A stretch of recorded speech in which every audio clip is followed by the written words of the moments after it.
Acts chapter 7, it's a brilliant chapter.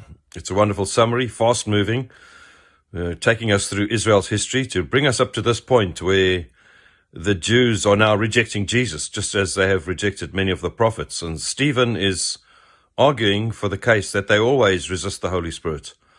And he works through history. It's wonderful to work through history, just a solid background to what has happened, the data that speak, not just through myth or through rumor or through gossip. And so he moves from Abraham, who got the promise, to Joseph, who actually became a leader, but wasn't the one to inherit the promised land the way God had promised to Abraham.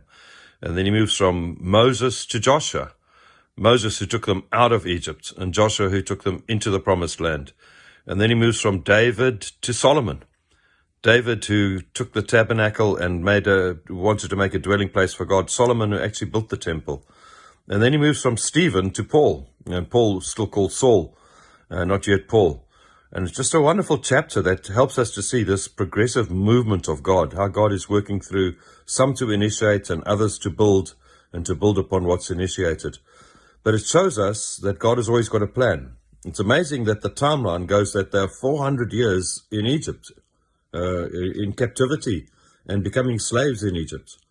Moses for 40 years is in the palace, and then he goes out to look at his brothers, the Israelites, and then he's 40 years in the wilderness. And then it's only at that point that he encounters God at the burning bush and is going to come back as the rescuer. It's just amazing. The timelines just are quite stunning. We see these high points in history and these characters that we know so well, but in between is a lot of time of waiting, a lot of time of preparing. And sometimes in our own lives we get impatient and we want things just to be happening every week or every month. Something different must be happening. But God is preparing character, He's preparing situations. He's preparing us for what He has for us, just as He did with the Israelites. And so it's a wonderful chapter to learn from and to look into.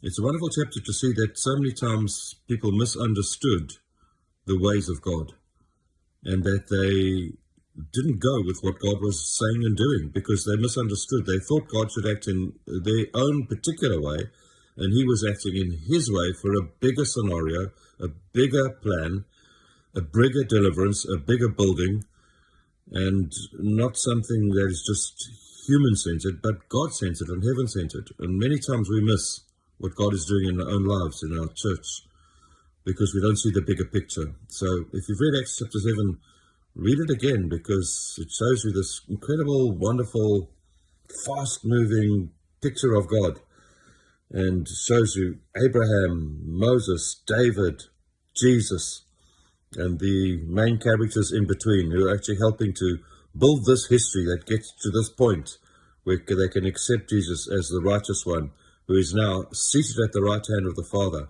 and has a plan for His church, that the church can become the dwelling place of God, not temples built of brick and stone, because they cannot contain the God of heaven, as Stephen has said. But He's wanting these living stones to be filled with the Spirit and to come together as a community where God can begin to inhabit a place on earth through a people on earth, that His kingdom can come here on earth as it is in heaven. Beautiful chapter. Read it again.